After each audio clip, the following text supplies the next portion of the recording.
particolarmente sentito nella nostra città. Non sto qui a ricordare tutta la storia della sanità isotina, ma che è una storia tragica, una storia che parte da lontano, parte nel momento in cui qualcuno venne la brillante idea di avere 2 ospedali in 2 città della provincia, la provincia più piccola della regione, che sono le più piccole d'Italia, e fece 2 ospedali ugualmente importanti e i quali per 20 anni, 30 anni si sono fatti la lotta cercando di strapparsi una specialità. Il risultato è che le specialità non ci sono né a Gorizia né qui vedo un amico in Monfalcone mi pare sicuramente vi darà ecco che allora quando quindi è arrivata l'idea della Serracchiani o della giunta regionale attualmente in carica di parlare di una riforma della sanità, forse per noi qualcosa cambierà, peggio di così non può andare, cambierà qualcosa di meglio. Ecco, prima cosa ci ha subito fatto capire che così non era, perché prima ancora di dare inizio all'attuazione, alla discussione della riforma, la Serracchiani ha chiuso il conto cioè l'ha chiuso a prescindere, non è che è entrato in un progetto che riguardava tutta la sanità regionale, al termine della quale si poteva dire il punto nascita di Gorizia non serve, il punto nascita di Gorizia è meglio posizionarlo a Monfalcone, è meglio che venga posizionato a Palmanova, la Pisana soffriva dei nostri stessi problemi, ecco quindi no, hanno chiuso a prescindere, prima di cominciare a discutere, quindi in maniera tale che non fosse più nemmeno possibile interloquire. E i nostri consiglieri regionali, sia il capogruppo sia i consiglieri regionali, si sono battuti, però su questo non c'era più storia, era tutto e basta.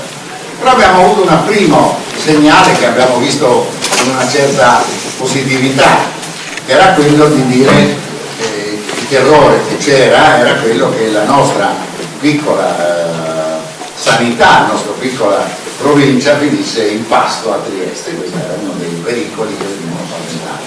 No, state tranquilli, voi non andate sotto Trieste, né andate con me la bassa Pisana a finire con Udine, ma si farà una nuova azienda sanitaria un po' più potente, un po' più grande, un pochino più efficiente. Ecco. Ci abbiamo quasi creduto, dico la verità, ma forse è una buona idea. Anche questa si sta rivelando una pessima idea. 4 piccoli ospedali, nessun progetto, nessuna volontà di sviluppare né nuove terapie, né nuove sperimentazioni, no, semplicemente il bello vivere strappandosi i medici da un piccolo ospedale a un altro piccolo ospedale, riuscendo in qualche modo a far sopravvivere tutti. Siamo arrivati oggi alla barzelletta che quando vai a chiedere un esame te lo possono dare a Gorizia, lo vai a fare a Monfalcone e vabbè, fino a qui ci siamo, lo vai a fare a Palmanova e vabbè, ma ultimamente a mio parere li hanno mandato alla Pisana. Vabbè, questa evidentemente fa parte di un'unica azienda e può avere una logica aziendale, ma non ha certo una logica per il paziente, il quale deve girare un territorio piuttosto ampio a seconda delle decisioni di questi signori, di questi burocrati che decidono dove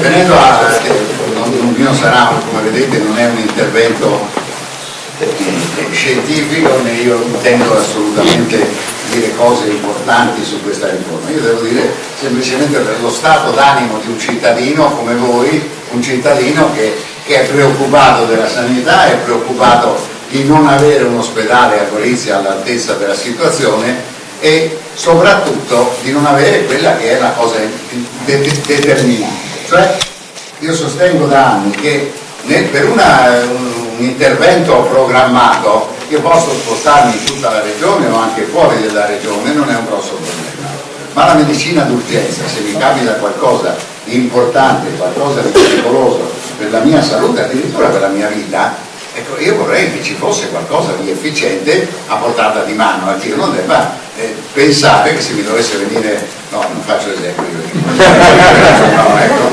possiamo prendere gli esempi, io debba dire no, a te ti tocca andare alla Tisana, quindi quando io arrivo alla Tisana sono abbondantemente cadavere da parecchie ore. Ecco, quindi diciamo che questo è quello sul quale perlomeno ci siamo battuti chiedendo un pronto soccorso efficiente, e abbiamo chiesto un pronto soccorso pediatrico, cosa che ci era stata promessa nel momento in cui è stato chiuso il punto nascita. Bene, il nostro pronto soccorso pediatrico è di là da venire. Alla Tisana almeno gliel'hanno promesso, non gliel'hanno dato ovviamente, ma gliel'hanno promesso, no, non ce l'hanno nemmeno promesso. Ci hanno detto che forse ci daranno 2 ore in più di ambulatorio, però per il momento non si vedono. Inoltre il funzionamento del pronto soccorso di Gorizia, chi di voi ha avuto l'avventura recentemente di avere un'urgenza o una necessità importante o anche non importante, si rende conto di come funziona il pronto soccorso a Gorizia. C'è una porta, il problema è sempre e solo quello che è l'accoglienza.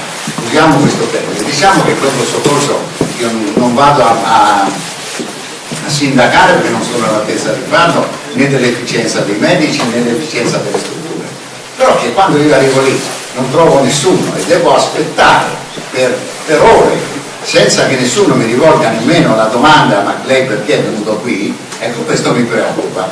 Bene, allora vi dico la barzelletta, perché è una barzelletta, ecco, come si risolve il problema? C'è un signore che ho scoperto recentemente, si chiama triagista, che non è una nave da battaglia romana, ma è un signore che sta sullo sportello e che decide che malattie hai, che intervento necessiti e ti attribuisce il famoso codice, senza il quale non si sa se tu hai una sciocchezza e puoi aspettare anche 10 ore o se hai una cosa grave nel quale si deve intervenire. Questo non c'è. Perché non c'è? C'è a Monfalcone per esempio, ma perché a Gorizia non c'è? Perché non è obbligatorio la presenza di questo signore nel caso in cui ci siano più di 25.000 ricoveri e interventi del pronto soccorso. Gorizia non li raggiunge e allora non ti danno il triagista, ma non è che è proibito, semplicemente non è obbligatorio averlo e quindi si ricorre. Bene, recentemente è arrivato un messo nel mio ufficio dell'azienda sanitaria di noi risolveremo il problema. Bene, grazie, finalmente avete trovato questo signore. No, facciamo una convenzione con una cooperativa, la quale manda dei volontari, pagati naturalmente per tutti i volontari di questa terra, i quali stanno lì e intrattengono le persone in cerca di questa. È una soluzione abnorme, una soluzione offensiva, una soluzione che mi fa dire che essere trattati a questo modo credo che sia assolutamente vergognoso. Ecco, io mi limito a questo, non voglio entrare in cose più gravi, ci sarebbe da intervenire sul problema altri problemi, ma non spetta a me questo intervento. Io voglio solo dire da goriziano, da cittadino, da persona che usufruisce evidentemente dei servizi sanitari, non siamo assolutamente contenti. Non eravamo contenti prima e siamo addirittura meno contenti oggi dopo la riforma. Quindi io chiedo a Forza Italia che fra un anno affronterà le elezioni regionali, di farsi carico del problema, non solo della sanità in generale, ma di farsi carico specificatamente della sanità gorizziana, della sanità isontina, che è stata particolarmente maltrattata da questa giunta, dopo che non era stata trattata molto bene neanche da quella precedente. Grazie.